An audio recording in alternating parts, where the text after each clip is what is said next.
A very good afternoon to our esteemed guest, to all the professors and students. I would like to begin today's session with a thought-provoking quote from the renowned sociologist Irawati Karve. She says that sociology is not a dull science. In fact, it's an interesting discipline which studies the different aspects of human society. Today, we are gathered here for a momentous occasion to delve into the remarkable contributions of Irawati Karve to Indian society. It is indeed an honor to welcome all of you to this enlightened session. But before we proceed, let me allow to introduce our distinguished guest, Dr. Basabi Chakraborty ma'am. She has taught sociology at Rabindra Bharati University for 15 years. She is a founder member and former head of the department. Formerly, she has served at the Center for Urban Studies at Calcutta University as a research associate in sociology for 14 years. She has also been associated as a visiting faculty at Women's Studies Research Center at Calcutta University. She has also taught at the Department of Sociology at Presidency University, Calcutta University, Kalyani University, West Bengal State University, and Indira Gandhi Open University as a guest faculty. She is an external member of the Advisory Committee of Women's Studies Center at Lady Brabham College, Kolkata. She is also an external member of Publication Committee at Women's Studies Center at Bethune College, Kolkata. And after retirement, she is working as a senior faculty at the School of Social Science in Netaji Subhas Open University. Some of the publications of ma'am are Women's Studies, its various aspects, Interrogating Women's Position, Perspective from Field, Nari Prithvi Bahusha, and others. We are very privileged to have with us our esteemed Vice Chancellor, Sir Dr. Durgajyoti Chakraborty, and I would like to request Sir, so sorry sir, it's Dr. Durgajyoti Chakraborty, and I would like to request Sir to kindly felicitate ma'am.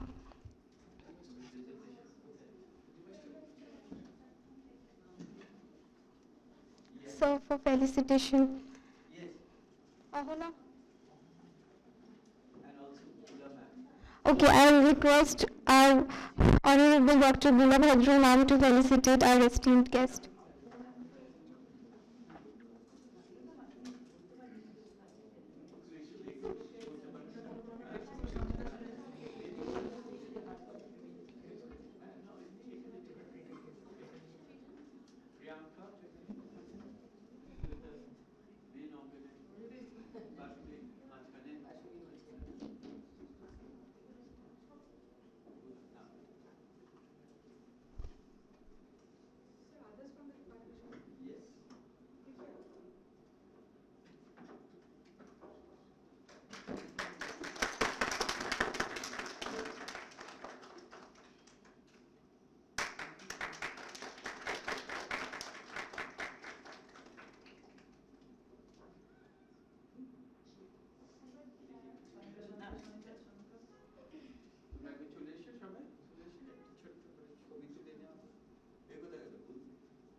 So now I would humbly request Sir to say a few words and officially inaugurate today's session.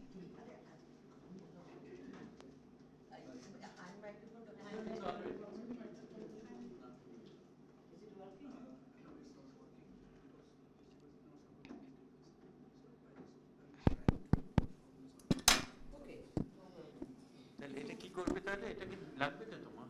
হ্যাঁ আমি বলছি ওটা দেখি Please go ahead and we'll get something. Yeah. Basabi ki Irawati Karve anthropologist বলবেন না sociologist না sociologist না anthropologist না sociologist আচ্ছা বোধ বলবে আছে ঠিক আছে না বেসিক্যালি তো না ট্রেনিং তো anthropology সেটাই আমি জিজ্ঞেস করলাম কিন্তু পরে উনি কাজগুলো করেছেন সেগুলো তো ভেরি মাচ সোশিওলজিক্যাল Contribution. কিন্তু anthropology বলা আমার এক্সপিরিয়েন্স আছে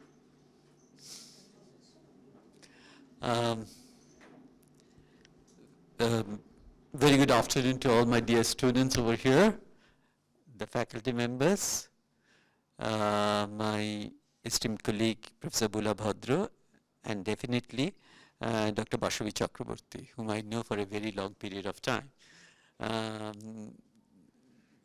From the Calcutta University days, we used to have a lot of interaction. But what we could find that her career has got, as you are mentioning right now about her, you can see that there are so many different areas where she worked actually. And today when I came to know from Priyanka, Shima, when they came to me, I said, Basabi, I was thinking, who is that Basabi? Then ultimately I came to know it's not the Shur, but it's a Chakraborty. But it's for the students it's very important that the topic she has chosen is something which is very important, you know. I don't know how many of you know about the name of Irawati Karve. Yes. Oh, most of you this side. Yeah, that's good actually. But anyway, this side you people don't know about her. But as just now she is mentioning, being an anthropologist to the gender specialist to sociologist, the journey is something which has got very interesting things. If you go through the net, you can find it out. That there are so many different aspects she covered actually, and when she actually expressed herself through the different writings, you could see these particular changes in her attitude also, how to look at the things. Because when an anthropologist converted to sociologist, there are certain things which are completely different from complete sociologist angle. And so I'm sure that you people are going to enjoy this particular, but she's most probably is going to cover mainly the contribution to Indian sociology, which is also very important for you all to know. But before I actually request Dr. Basabi Chakraborty, I request Professor Bhadra also to say a few words. This is a real danger because I forgot Irawati Karve for a little longer time. Whatever I remember, I'll say in 2-3 sentences. Irawati Karve, to begin with, probably in the first phase of her life, was a dedicated anthropologist. And that time, dedicated anthropologist mean studying traditional, studying primitive, and studying backwardness, which is like the terminologies which British used actually, British colonial anthropologist, Henry Maine for that matter, used for India. And Irawati Karve's transition started probably, Basabi would be better because I'm just talking from my memory long back, that when she actually visited fields and saw the differences in terms of men, women first, gender, and also the differences between urban rural terms, not in the terms of backwardness or so. I mean, in a sense, everybody was within the social context. So Irawati Karve picked up the social context, and then actually the unit of analysis, what we call in social sciences methodologically, changed. And I'm sure Basabi will tell you that the unit of analysis, instead of being backwardness, comparison with British, so on so, turned into Indian knowledge system, Indian knowledge system, how Indians should be studied with the different concepts and vocabulary, and not adopting colonial anthropological vocabulary. This I found when I was doing some work related, that Irawati was quite help. That was on caste. Irawati, caste kinship, Irawati actually, yeah, but Irawati actually changed the colonial posture or the colonial adaptation and gave a very different explanation. That was one of the biggest contribution, because at that point of time we don't find, other than Lucy May, we don't find much women actually working, especially on India. So that I would think is one of the greatest contribution of Irawati Karve, that she has worked and worked very, what should I say, very ardently worked, very seriously and meticulously the realities, to say that British was not actually reproducing the real reality, neither in censuses nor in documents. So from that point of view, we remembered Irawati as a gender revolution, at the same time decolonizing the position. So I would say that for me Irawati is important for those two reasons.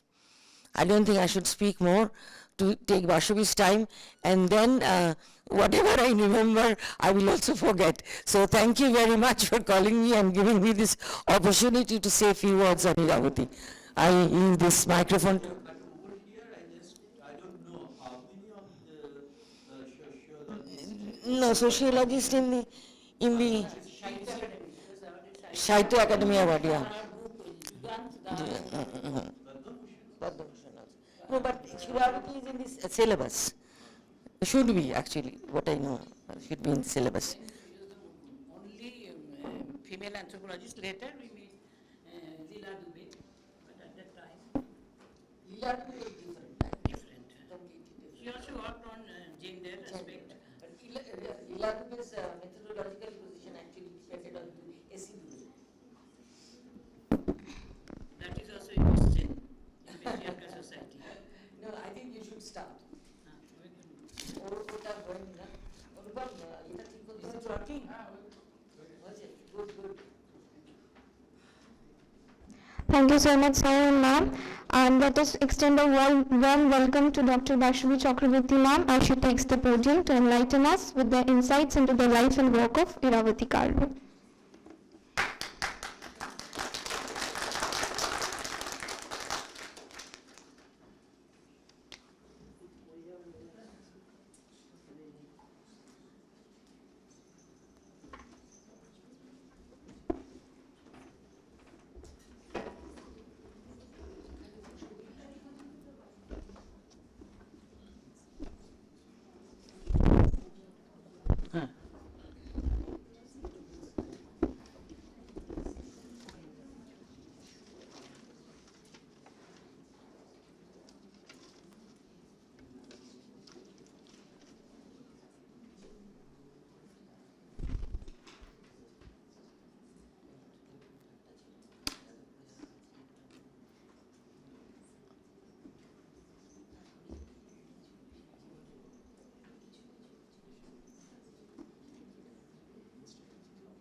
Then আমি start করছি।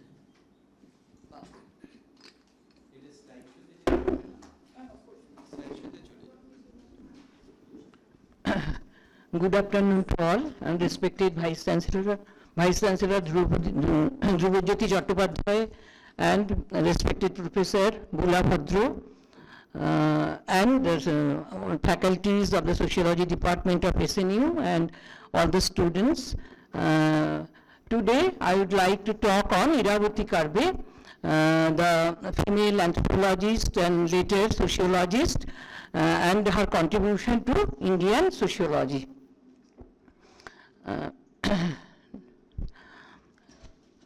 Irawati Karve, we have to know her biography. So she was born on 15 December 1905 to a wealthy Chitpavan family at of Burma, now it is called Myanmar, and she died on 11th August 1970 in Pune, Maharashtra due to cardiac arrest. Her father, Ganeshwari Karmakar, was an engineer in the Burma Cotton Company when she was born.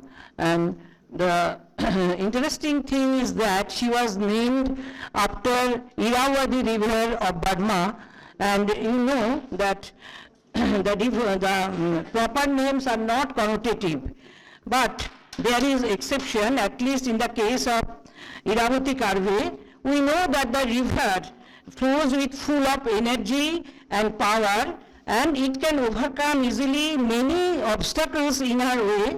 Irawati Karve also took many challenges in her life, being a woman without hesitation or without being nervous. So her unique name was perhaps a premonition of the continued global heritage of her life. And now coming to the next point, you can say, next slide. So now we can concentrate on her academic journey.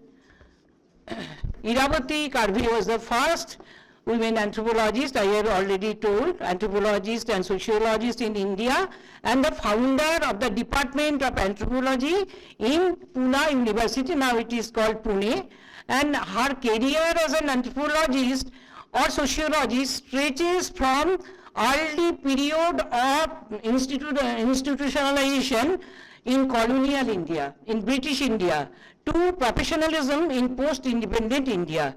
So, as said by Professor Chakraborty, her journey covers a huge range and a long period of time. And why here I have incorporated the point like institutionalization, because Irawati was the founder member of the Department of Anthropology in Pune University after the completion of the PhD degree from Berlin University. When she came back to India, she founded the Department of Anthropology at Pune University. And Irawati studied philosophy at Fergusson College, from which she graduated in 1926. And she obtained the Dakhina Fellowship given by the Maharashtra government, and she was allowed to study sociology under the great sociologist Dr. G.S. Gure, who is called the father of Indian sociology, and she did her master's degree in 1928 at Bombay University. And you know, G.S. Gure is called the father of the Indian sociology, and also the main exponent of another Indological tradition or Indological approach to explain the various issues or problems of the Indian society. And moreover, Irawati Karve also did her MA dissertation entitled Chitpavan Brahmin, the Brahmin to which she belonged, Chitpavan Brahmin, an ethnic study, under the supervision of G.S. Gure. Next. For an outstanding research in anthropology, the Berlin University conferred on her the PhD degree in 1930, and she joined the institute, the very renowned institute, Kaiser Wilhelm Institute of Anthropology, in 1928 under the supervision of Eugen Fischer, and worked on proving a correlation between race and skull. Now you may ask me what is the main content of his thesis. being an anthropologist, and Eugene Fisher is a renowned name in physical anthropology, so Irawati selected the topic for her PhD research to prove what is the correlation and what is the relation between the race and skull, which falls under the field of physical anthropology. And at that time, in the colonial period, physical anthropology is very nearer to the science or medical science. It is considered as a branch of medical science. And coming back to Pune, Karve joined the Deccan College Postgraduate and Research Institute of Pune. I have already pointed out it as head of the Department of Sociology and Anthropology, and she served there till her retirement or superannuation. And Karve presided over the anthropology section of the Indian Science Congress in 1939, and she wrote in both English and Marathi on a wide variety of academic as well as subjects of general interest. And here I would like to refer the famous biographer and historian Ramchandra Guha. Ramchandra Guha, in a 2009 published article in EPW, Economic and Political Weekly, has written of the sad fall of the bilingual intellectual, and he says in it that gone are those days when scholars wrote equally well in the multiple languages. Because they are only, they had expertise in writing English, but they are not interested to write their research articles or any articles in other languages. But Karve was the exception because she was the typical multilingual scholar. She wrote freely in Marathi, Hindi, Sanskrit, Pali, English, and many other regional languages. Next. And now we would like to concentrate on her major works.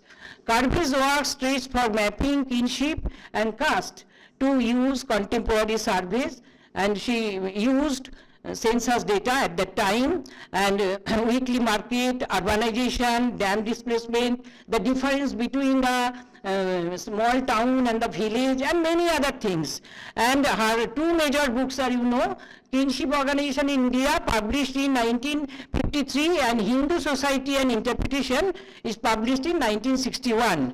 And another book, Group Relations in Village Community, it is published 2 years later, 1963, and in 1968, Maharashtra Land and Its People was published, and the last book, Jugant, The End of an Epoch, 1969, was published, and it in this book won the Sahitya Akademi Award, and she wrote this book in Marathi language, but later it was translated in English, into English and many other languages, also in Bengali. Arundhati Bandyopadhyay translated it into Bengali and published from Sahitya Akademi, New Delhi.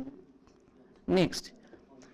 And now I would like to say that in order to understand any anthropologist or social thinker or sociologist, we have to know the perspective or context. Here, I would like to say that being born in an upper caste, affluent family, Irawati was able to receive education at that period because education was not available at that time to all classes of women at that time, this in British India. And secondly, at very young age, she was adopted by the wife of the principal of Ferguson College. So, growing up in a very intellectual milieu added to her cultural capital. Next. You know that at that time, the nationalist and the reform movement was in its peak, and they are trying for social change, for introducing women's education in Maharashtra, and at that time the emphasis was given for women's education. Now, what is the objective? The objective is to step towards establishing gender equality and also to some extent gender empowerment. Though empowerment, the word empowerment was not so popular at that time. And the most important point here, the intellectual influences of many scholars and especially anthropologists inspired Karve to do extensive fieldwork for understanding Indian society. Being an anthropologist, she went through many important books, many important Hindu Shastras, texts, because we belong to the Indological traditions, epics like Ramayana and Mahabharata, but she felt that the bookish knowledge not only helped her to know the diversities of the Indian society, especially the group relations, the understanding of village and the kinship organization, kinship languages, kinship and relation between the kinship and gender and many other things, because you know that India is such a society in which we see that there are so many diversities. So in order to understand the diversities, she felt that bookish knowledge was not sufficient, so she emphasized on extensive field work and participant observation also. And as for example, you can say that this book published in 1953, Kinship Organization in India, is a bright example of her extensive field work. Next, influences. There are so many influences on Irawati Karve to become a successful anthropologist and later sociologist. First of all, I have already mentioned that her mentor was J.S. Ghure, and she did her MA dissertation named Chitpavan Brahman, an ethnic study, under the supervision of J.S. Ghure. In the Bombay University. Secondly, ethnological tradition. Ethnological tradition manifested itself, and it in a series of caste and tribes in India, and also it has some affinities with diffusionism. What is diffusionism? She felt that in order to understand or realize the diversification of the Indian society, the theory of diffusionism is necessary, and in this context she was also guided by her mentor J.S. Ghure, because J.S. Ghure was a student of W.H. River in Cambridge University, who was the follower of the theory of diffusionism. And strongly influenced by J.S. Ghure, Irawati Karve went on the ethnological, she used ethnological approaches in order to collect the various relevant data for knowing the various tribes and castes in Indian society. Thirdly, German physical anthropology tradition, which attempted to provide a genetic basis for the existence of variety of groups, imbibed new thinking during her PhD in Germany. So when she went to Berlin and joined the Wilhelm Institute and started her PhD work under the supervision of the Eugene Fischer, then she was very much influenced by the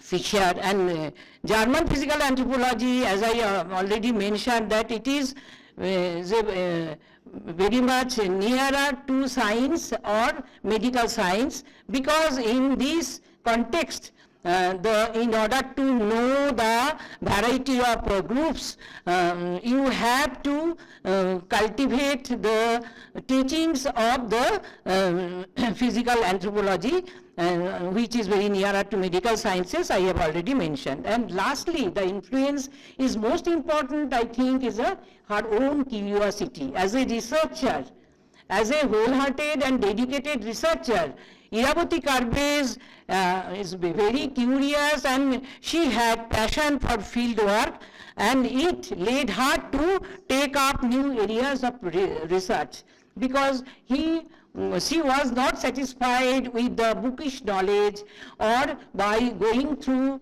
the various texts and the epics and other Sanghitas in order to know the diversities of Indian society, to know the caste, tribe, kings, etc., etc. So he was relentlessly went on field work and also used participant observation at that time, and sometimes she had to bring her two little children in the field with her.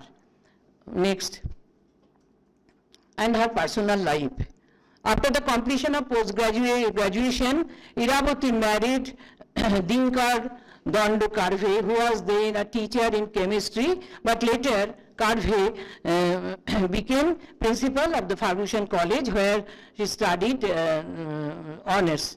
And at that time, women have no choice regarding her marriage. So, at the age of 22 or 23, she got married to the Karve. And Irawati's father-in-law, Dando Keshav Karve, is the renowned social reformer, and is the who established the first women university in Bombay, that is the SNDT University. But the tragedy is that when she expressed her willingness to go to Berlin for higher studies, to PhD, and then her father-in-law refused, because being a social reformer, he was also very conservative. What is the reason, being a social reformer, why he refused to give permission to her daughter-in-law to go for higher studies? Because there are two groups of reformer at that time in Maharashtra. The one group, they approved women education for establishing gender equality or women empowerment. The other group, they wanted women education, they endorsed women education. By that, the women become a good educated mother or educated wife. So what is the use of going abroad for higher degree? That is why her father-in-law refused to give permission. But her husband is very generous, so with his help, she was able to go to Berlin and did her PhD. And Irawati had 3 children, 2 daughters and a son, her eldest daughter. Joy Nimber is a writer of novels and short stories, and the youngest daughter passed away a few years back. Gauri Deshpande is a renowned writer and also a poetess. And her only son, Dr. Anand, runs an NGO in Pune called Bharati. And Dr. Anand was very much inspired by her mother, Irawati Karve. She also, as a member of as the director of the NGO, she also did various types of the research work and could successfully run the NGO in Pune. The name of this NGO is Bharati. Next slide. Now, we forward to main topic, that is the Irawati's contribution to Indian sociology.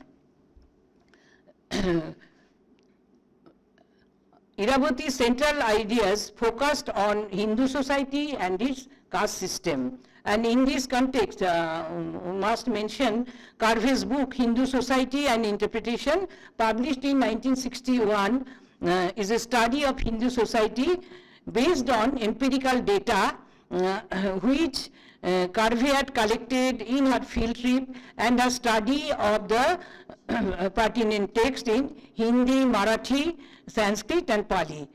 Karve had shown that castes are really are caste clusters composed of smaller endogamous units or jatis, and the number of jatis in a cluster areas and in the different regions of India. She noticed that these jatis or the castes, they like to live in the caste cluster systems and they are endogamous, so they are not willing to deal with the people out of their own caste, because this is an endogamous unit. And Karve's views of caste were based on the anthropometric and blood group surveys which he got from the research on physical anthropology. So anthropometric theory has been applied in his survey, in her surveys also, and he did surveys on the blood group which she conducted in her research on caste. Next. And it is a famous book, Kinship Organization in India, 1953, and in this book we see that Karve divided the country into 4 different cultural zones. That is the northern, central, southern and eastern. And the zones are based on 3 things: on configuration of the linguistic regions, institution of caste and the family organization. And now coming to the point of the northern zone, we see that here the languages spoken by the people are the Punjabi, Hindi, Sindhi, Assamese and Bihari, Bengali and Nepali. And here the clan exogamy and caste endogamy is very much prevalent, and there are taboos there regarding the establishing sexual relations within the primary groups. And cross-cousin marriage, you know, to marry the daughter of his maternal uncle or paternal uncle, that was not allowed or prohibited in the northern zone. If we discuss the hard book in details, we could find that there is a huge gap between the different zones, especially northern and southern zone. Next. Now coming to the next point, that is central zone. Here the languages spoken by people is Rajasthani, Gujarati, Oriya, Marathi and Kathiawari, and somehow these languages are related to Sanskrit. And southern zone, the regions that come under southern zone are South India are Andhra Pradesh, Tamil Nadu, Karnataka and Kerala and other regions that have people with various languages. Because in South India people speak in various languages and dominated by the both patrilocal and patrilineal system and matrilineal and matrilocal system according to regions. So where patrilocal and patrilineal system prevails, then there is also the dominance of the patriarchy is very natural, and where matrilineal and matrilocal system prevail, we find that there women enjoy more freedom than the women of the other zone. And coming to the next point, that is the eastern zone. Here we see that the languages spoken here, the northern languages are prominent, as well as the languages like Mundari and Mokhin,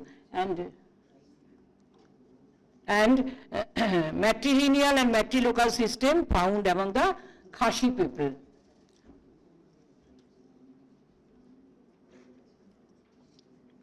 Next. And now the configuration of the linguistic regions, because during her survey or collecting information regarding the languages of different peoples, she found that there is a configuration of the linguistic regions, because a language area is one in which several languages belonging to the language family are spoken. And she divided into is zone 1 and zone 2, and zone 3 and zone 4. Zone 1 and 2, it comprise the language of the Indo-European or Sanskritic languages. Zone 3 is made up of the Dravidian languages area, and zone 4 includes the scattered area where Mundari and Austric languages are spoken. So she not only worked on the caste and tribes, she probed more into the rituals, into the customs prevalent among the different castes, and also the linguistic pattern. And now the important point of our discussion is the institution of caste. And a caste, with very few exception, is we know that is an endogamous group confined to the linguistic region, and endogamy and distribution over a definite area, it make caste members related to one another by two systems, one by the ties of blood or by marriage. And in sociology we use the term the family of procreation and family of orientation. And castes are defined by an extended kin group. It is nothing but an extended kin group. Next slide. And now the family organization, we know that the most important factor in Indian society and Indian culture is the family, and of course not the nuclear family, what Irawati Karve favored joint family or extended family system, and family plays a crucial role in giving a complete understanding about the kinship ties and the regulations. And according to Karve, what is the definition of joint family according to Irawati Karve? According to Karve, joint family, this is typo, is a group of people who live under one roof, eat food cooked at one hearth means one chula, and hold property in common, who participate in common worship and are related to each other as some particular type of kindred. And that is the definition of joint family offered by Irawati Karve. And the composition of joint family, she mentioned as there are 3 or 4 generations of males related to male ego. So here we also find the prevalence of the patriarchal system or the prevalence of the dominance of the male ego. Next.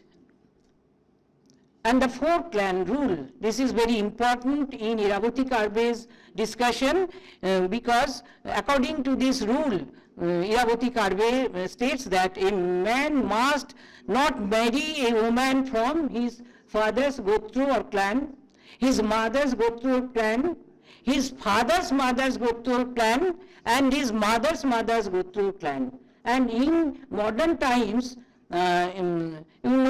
this rule to some extent has been followed in many regions of India, in West Bengal also.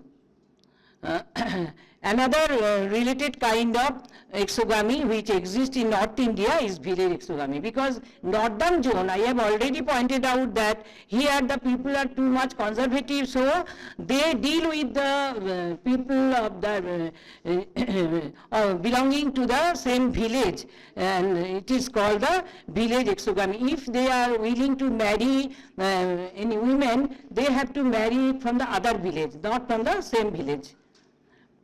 Next. This is another book, Group Relations in a Village Community. This is also the outcome of a extensive field work done by Irawati Karve, and here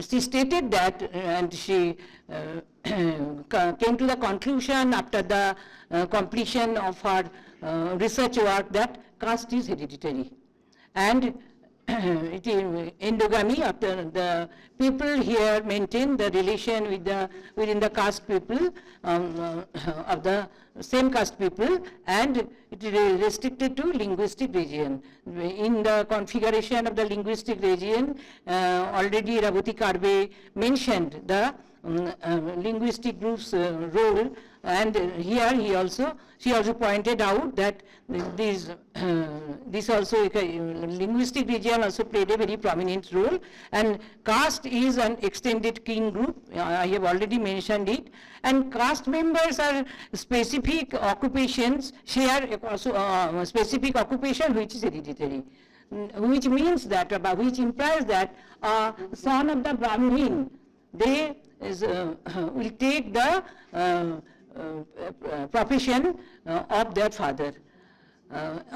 Son of the farmer also takes the profession of their father. So here we see that is caste members, they in case of occupation, that is they follow the hereditary rule. And stratification in a geographic region is due to different ranks in the caste in a social order. We know the different castes like Brahman, Kshatriya, Vaishya, Shudra, and these stratified caste system was very much prevalent in India, and now it is also it also exists in some in many parts of the Indian society. And when Irawati Karve was talking of the importance of the family system, he always was in favor of the joint family or extended family system, and she also came to the point that the agrarian relation based economy, because in the village community where she conducted surveys, she found that all the village, the agrarian society, it is based on the village economy, that is mainly on farming. Next point. Okay, sir. Thank you. Thank you, sir.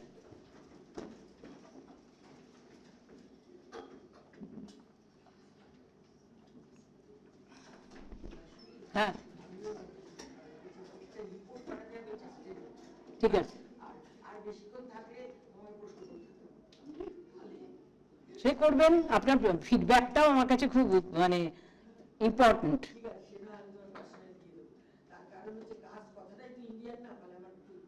ঠিক আছে, ওটা আবার একটা debate লেগে যাবে আর কি।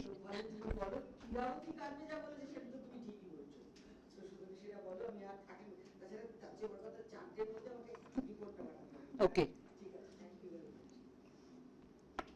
And now the next point is the kinship and gender. We have talked on the kinship organization in India, the famous book, and now kinship and gender is a Karve focused on the family and kinship system of India from a gender perspective. And here also we will discuss it dividing in different zones. In northern zone, according to Karve, the north has separate words for daughters and brides in each regional language with a double standard of behavior, because when a girl is not married, then she is considered as a daughter, and when after marriage she is considered as a bride. So there is a difference between the two status, between the daughter and bride. And this is the picture or the scenario of the northern zone. In southern zone, women enjoy, I have already mentioned, more freedom than the women of the northern zone due to the prevalence of matrilineal and local system.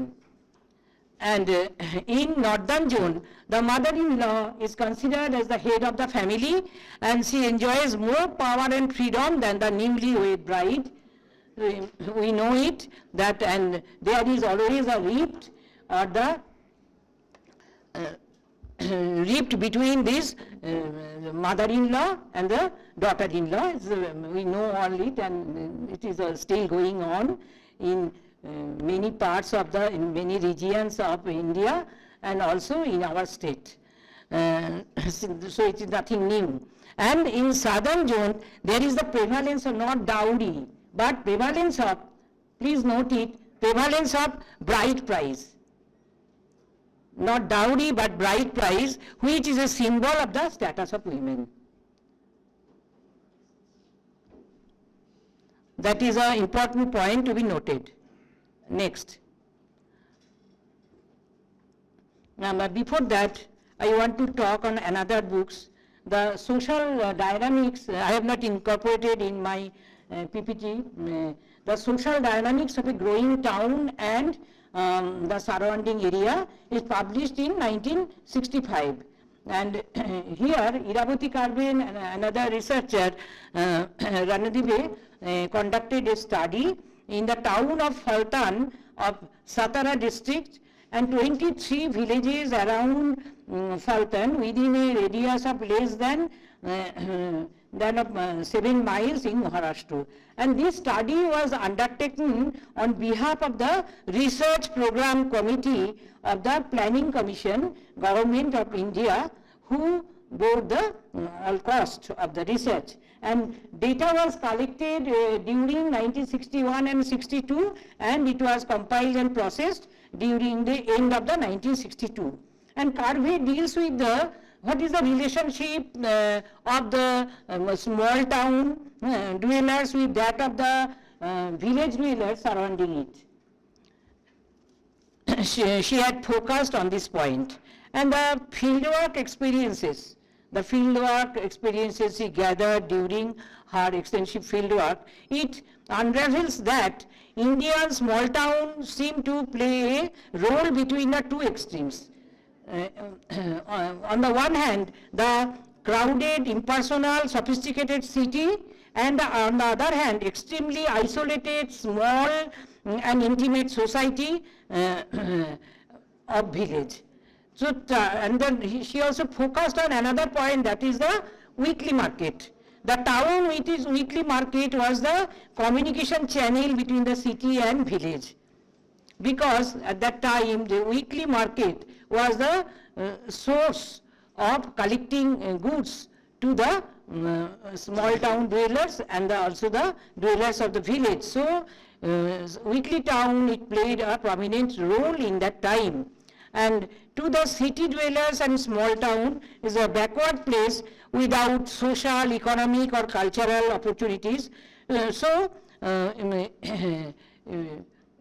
She has the curiosity, she has the passion to know all such things, what is taking place in the medium town, in the small town or in the village. And what about the role of the joint family in village. She also explored on this point. Next, Jugant. And here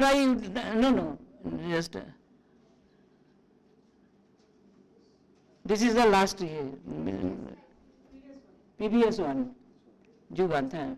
But here I would like to add that in course of a discussion or study, very interestingly, Irawati Karve draws a parallel between the society and the quilt. Just as a complete quilt is formed by pieces of different colors and sizes, so the society formed by different people who come together, form relationship with one another, and also mix with one another and break up the relation, and yet the thread that ties them to society still remains, because she was very curious about the relationship, team relationship between the people in different regions of India.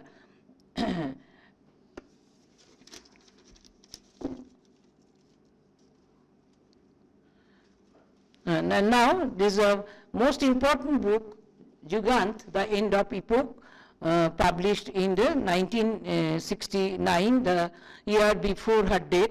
And here it is a retelling of Mahabharata. I have already pointed out that she belonged to the Indological tradition, so she had a love or passion to go through the epics, the different Sanskrit texts and various Samhitas, to know the diversities of the Indian society and its people. So in the Jugant, we see that it is a retelling of Mahabharata, a literary and a sociological text, and it is a secular.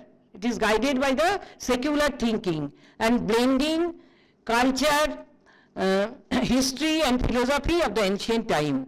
And according to Irawati Karve, the central figures of the Mahabharata are neither totally good or totally bad, but a blend of both. But from our childhood, we have been taught that epics like Ramayana, Mahabharata, all the characters are something utopian character, which are not found in reality.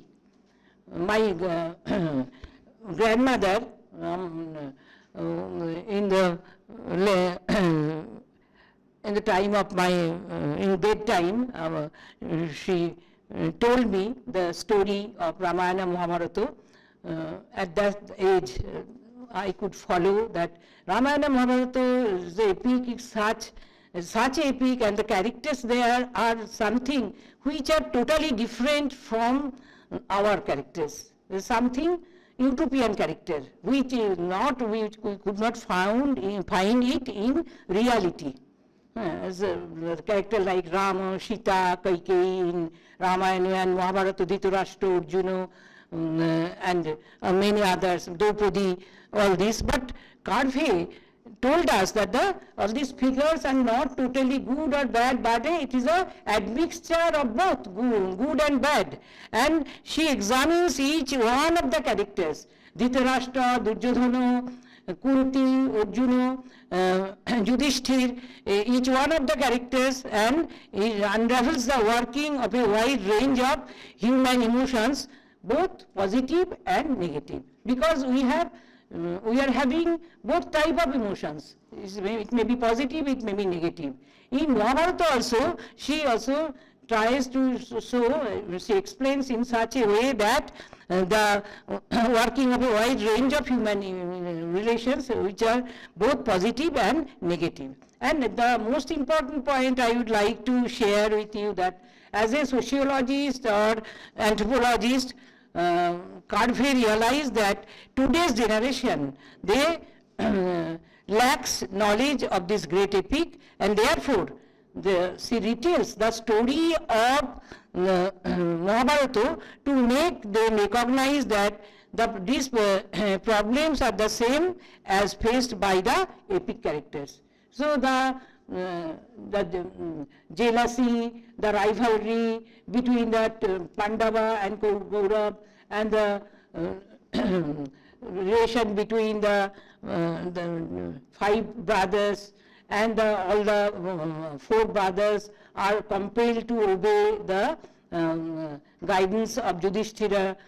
All these things she explained in a unique way, and so it is, we would say that it is a retelling of Mahabharata, and that is why she named it as Juganto, the end of an epoch.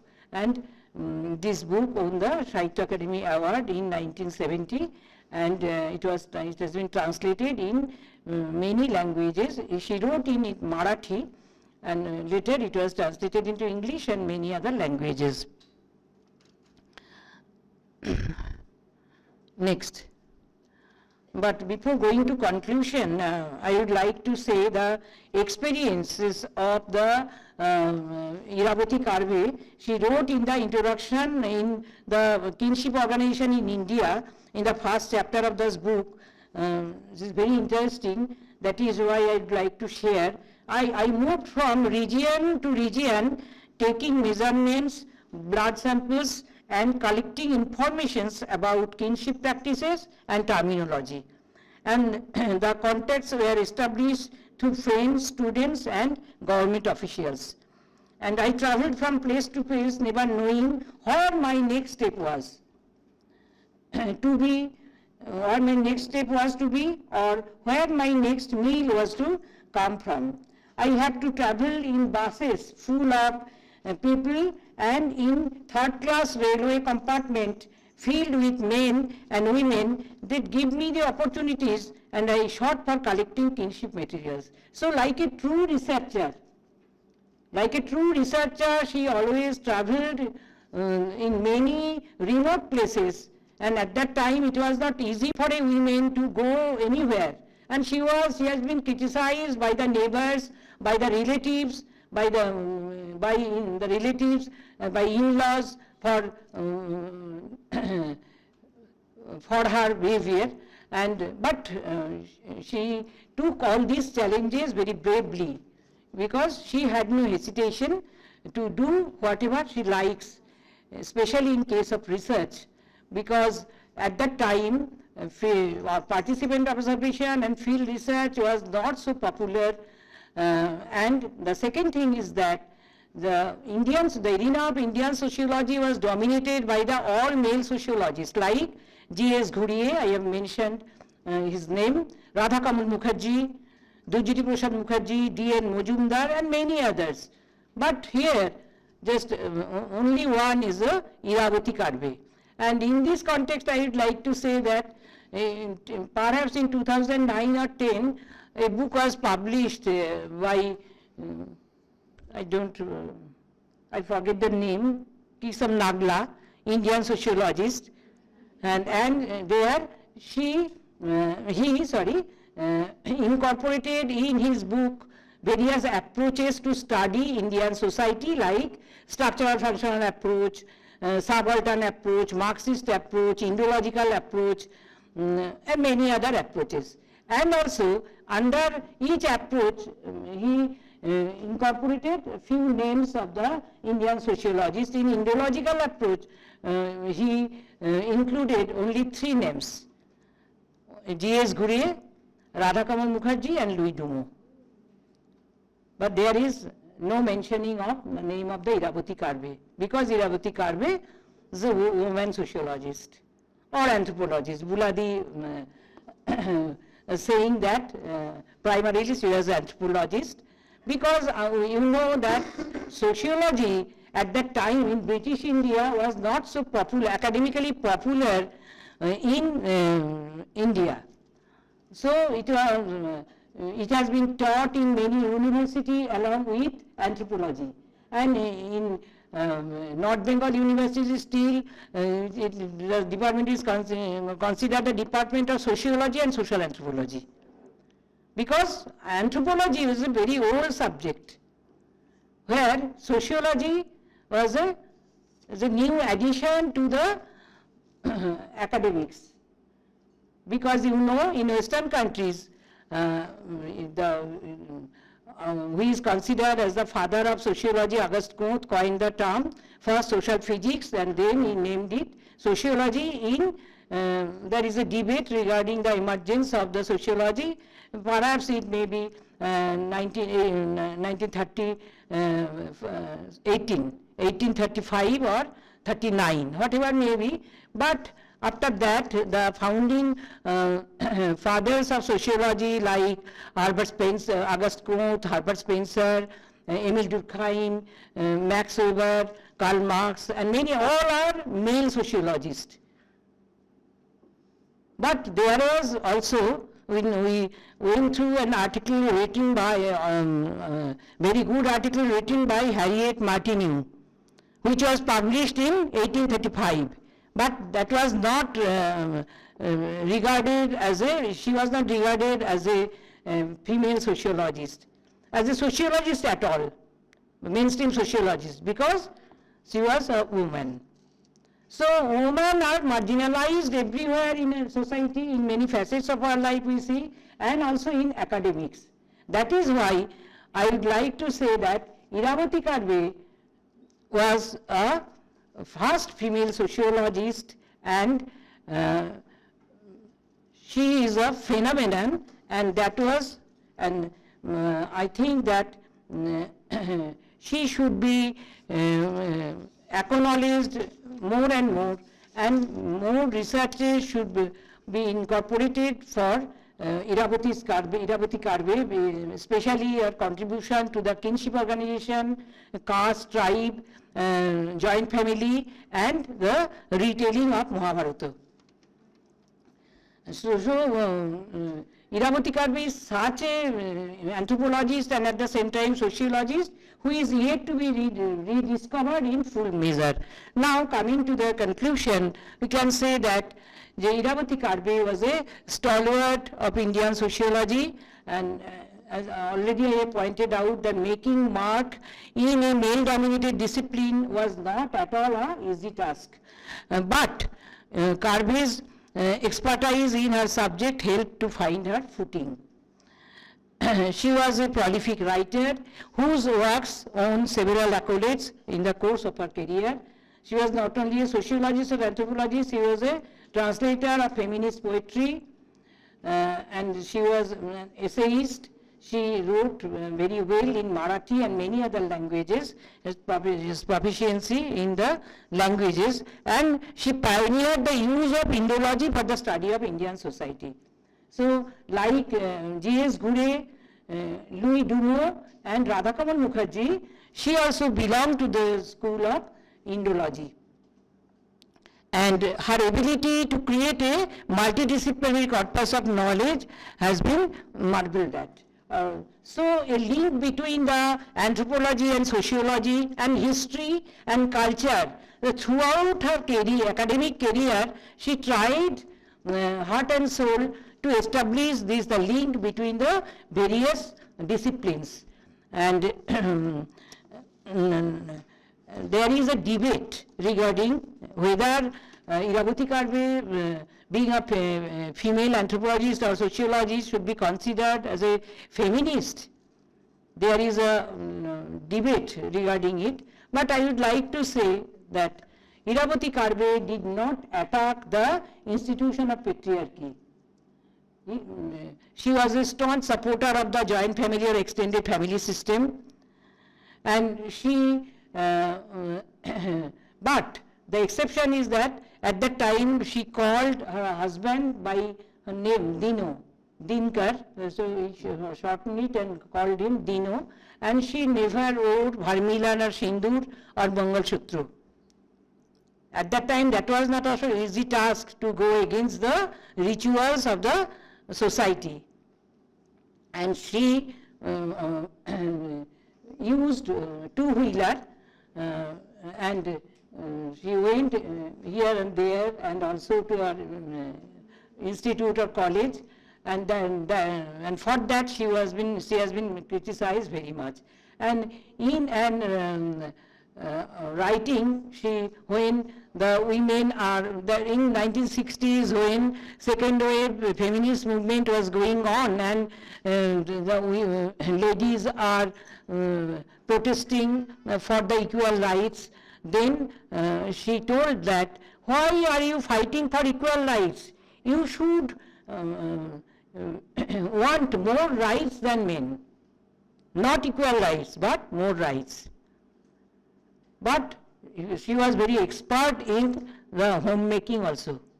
She has the power to balance the two roles in home and in academic institutions, because she is a founder member of the Department of Anthropology at the Deccan College. So she had to shoulder all types of responsibilities. I know it very well in my days in the Bharati University. So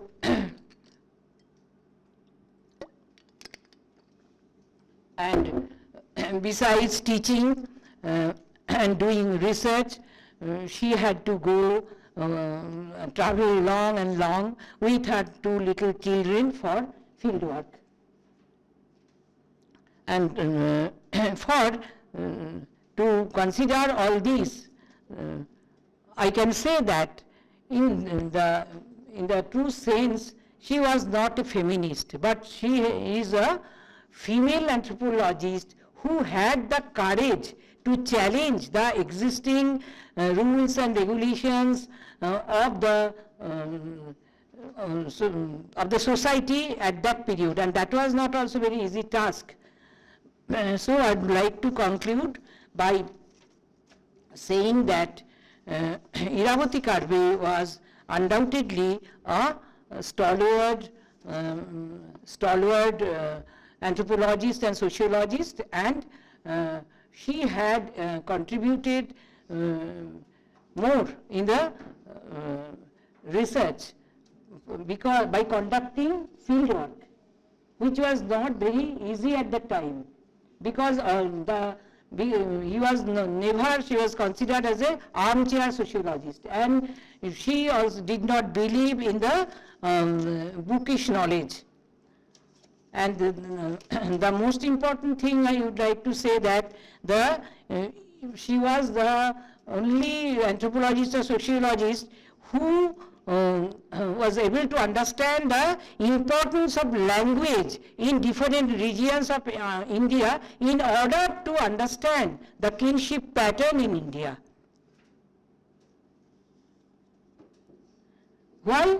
Because she felt that the common language makes communication easy, and it sets the limits of the marital connections and confines kinship mostly within the language region.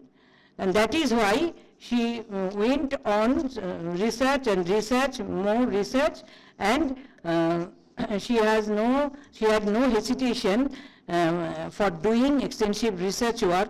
And someone commented that if you go through the article written by the Nandini Sundar in Anthropology in the East, then you could go through the various viewpoints of that lady regarding Irawati Karve. It is, she said about her biography, about her contribution to Indian sociology, and many other things, and also raised many debate also.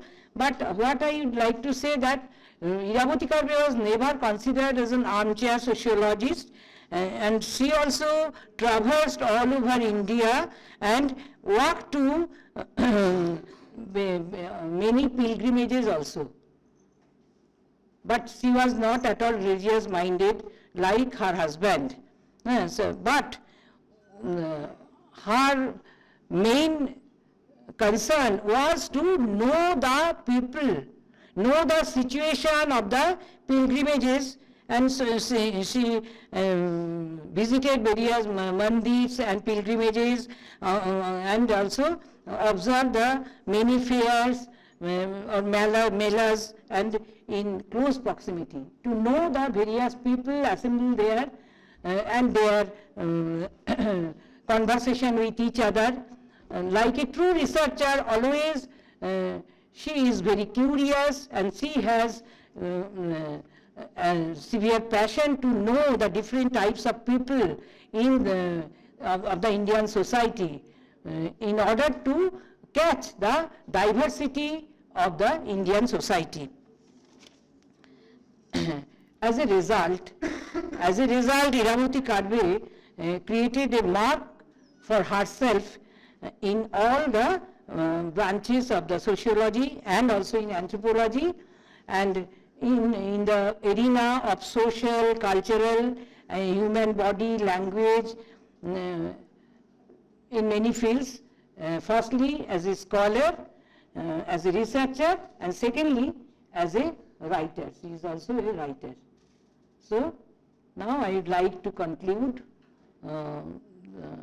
Irawati Karve's contribution to Indian sociology.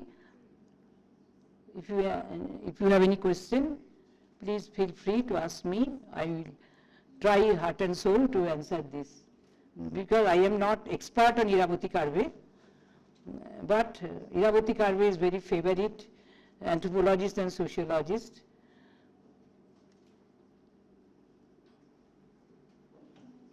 What is your question, Sanchari?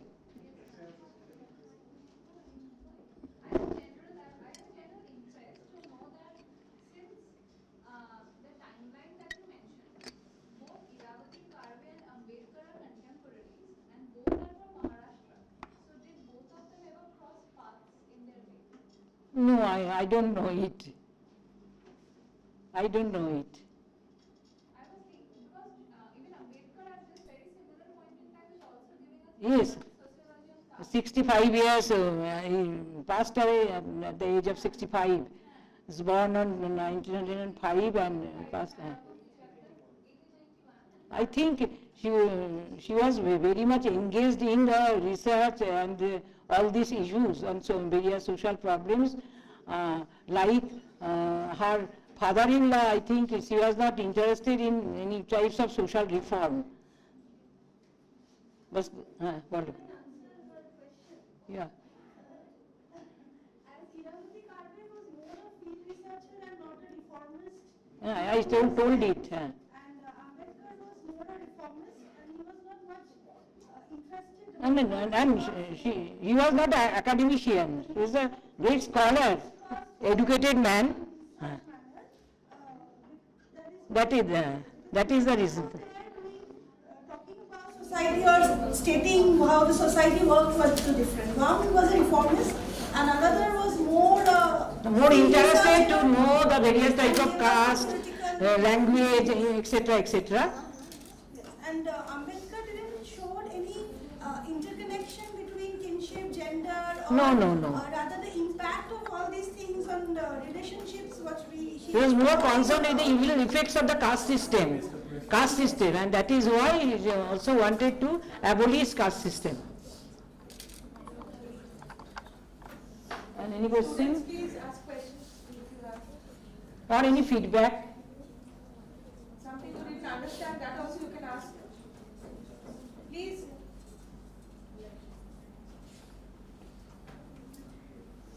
Yes, Shah. Introduce yourself. I'm Shantini from semester 6, Sociology.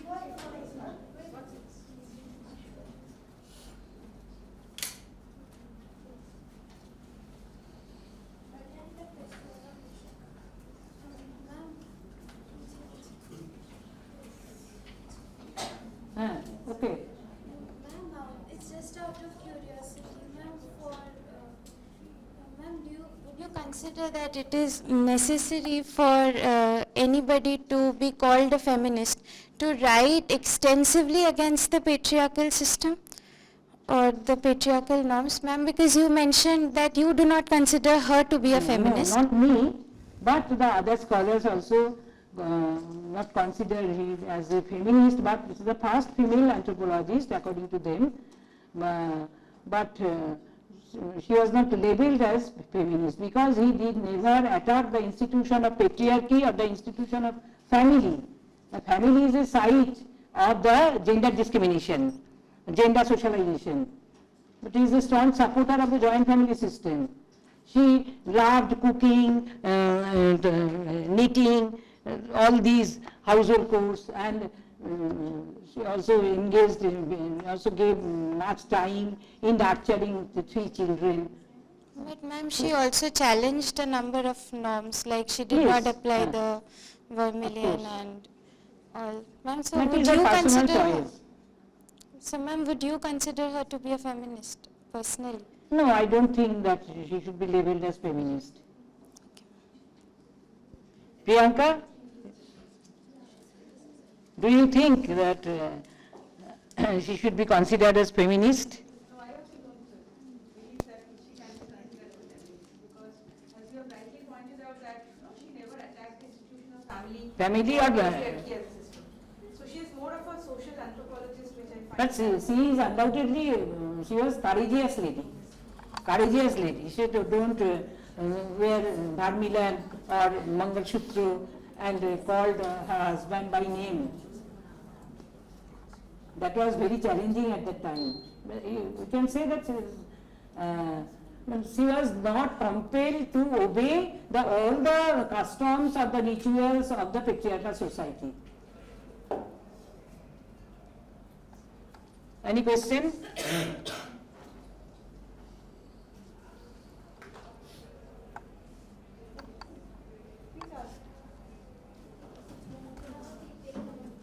Irawati will ask a question about Irawati. Her name Huh? is Irawati. What name is Irawati? Good. Ma'am, I missed out on the name of her MA dissertation. Can you please Chitpavan Brahmin and ethnic study.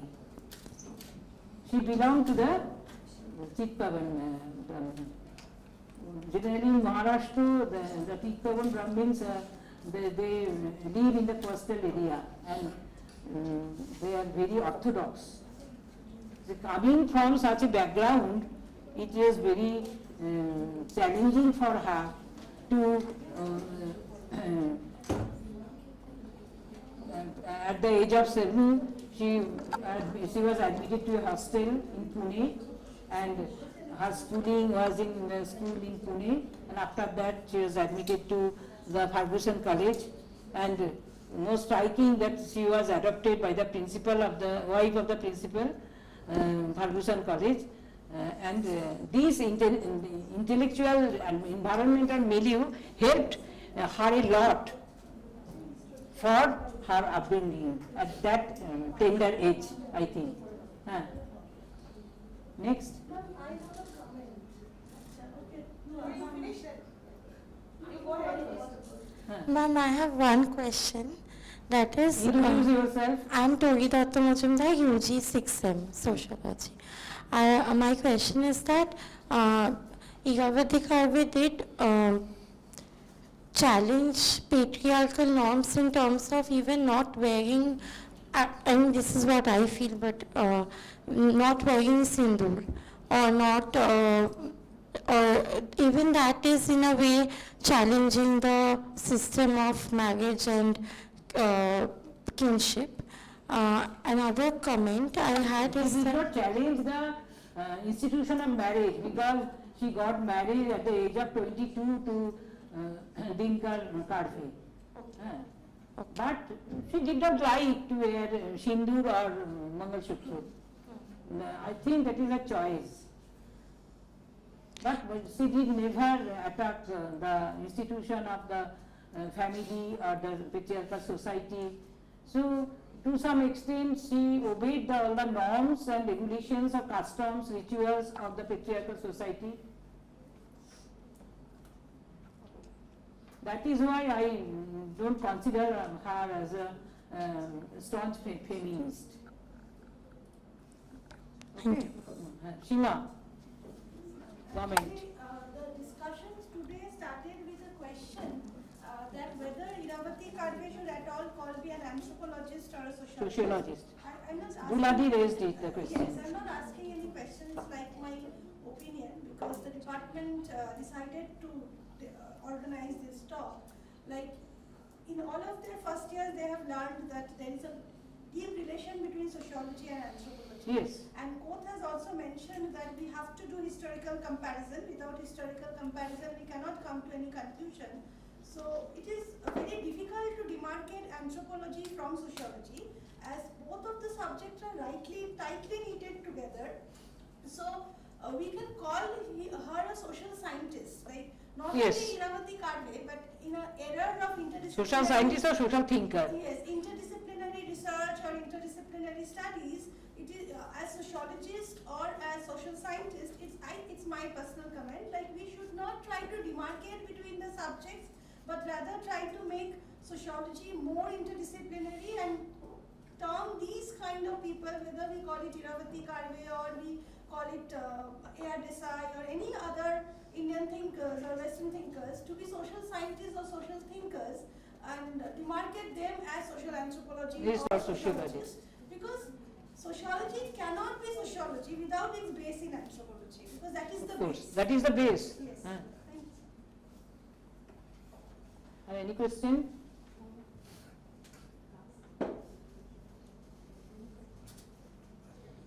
Navamita?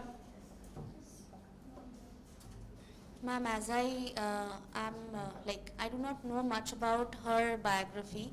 So as you have pointed out, and I have taught to my students also, that she divided the full country in 4 sections, like north, south, east and the central.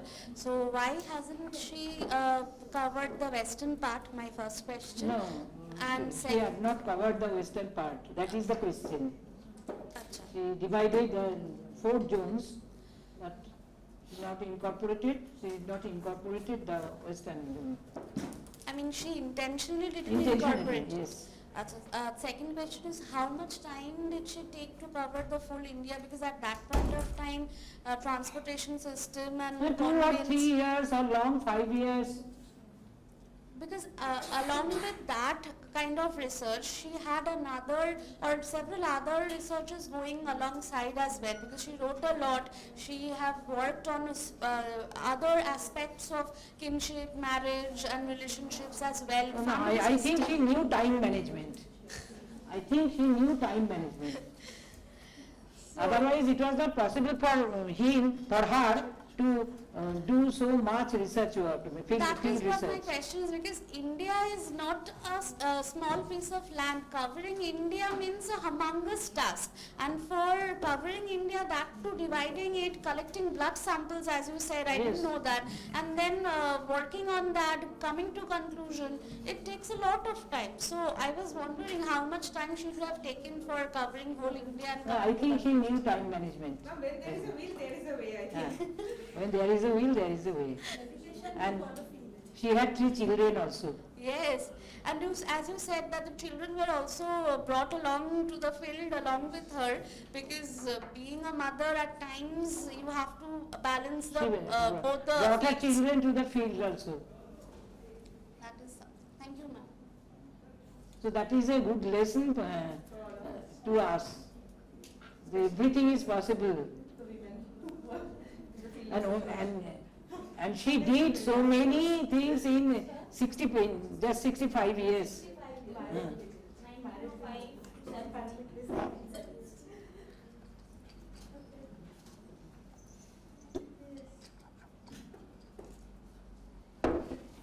She did not travel in by private car. She traveled in crowded bus or in train. And because what is the reason? Because she was very keen observer, I think, as an anthropologist or sociologist, whatever may be, keen observer, and always follow the conversation between the co-passengers. That is the true characteristics of an anthropologist. And Shima, I would just like to add with your comments that anthropology and sociology both deal with the human being. Sociology deals with the human being of the modern society, and they deal with the primitive society. But the part that the physical anthropology is very much nearer to science or the medical science, but the social anthropology, it has a close proximity with the sociology. Because when I was a student of the sociology in Kolani University, we were having a paper on the social anthropology. And that has been taught by the Professor of Anthropology of Calcutta University, Dr. Buddhadev Choudhury. It's a separate paper of 50 numbers. But that was very boring.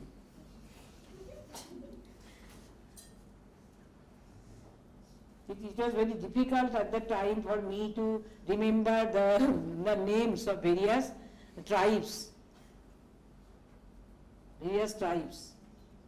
Anyway, thank you for your patience hearing, and thank you the faculties of the sociology department, especially HOD, Shima, and my former student, Dr. Priyanka Datto, for inviting me and giving me the platform to share my views on Irawati Karve, the favorite sociologist of mine.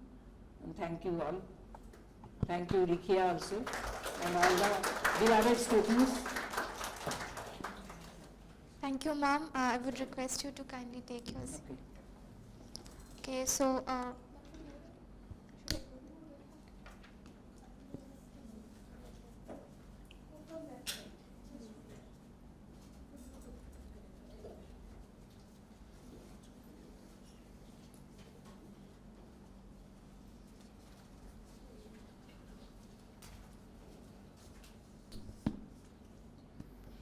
as this session draws to a closure, I would like to express my heartfelt gratitude to Dr. Priyanka Datta ma'am for proposing the vote of thanks.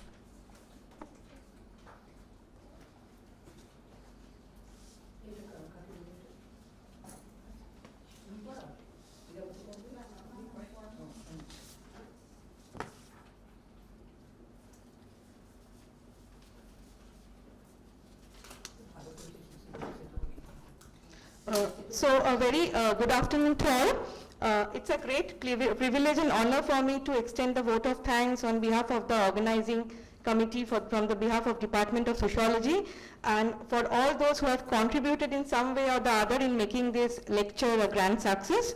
First and foremost, I would like to convey my heartfelt thanks to our Honorable Vice Chancellor Sir, Professor Subhas Chakraborty for formally inaugurating today's lecture in spite of his busy schedule. Sir, your speech was indeed a very motivating one and it actually set the tone of today's lecture. I would also like to take this opportunity to thank our esteemed Registrar Sir Shuman Chatterjee for his constant support and encouragement. Special thanks to Professor Bula Bhadro, Director, Center for Interdisciplinary Studies, for her opening remarks. Professor Shurojit Mukhopadhyay, Dean, School of Social Sciences, and our beloved HOD ma'am, Dr. Seema Datta, deserve a special thanks for guiding us and also providing us with the encouragement and confidence for today's program. My heartfelt thank goes to the esteemed speaker who happens to be my teacher, Dr. Basabi Chakraborty Madam. Madam, your lecture was indeed a very thought-provoking one and it actually helped us immensely in initiating a very engaging session.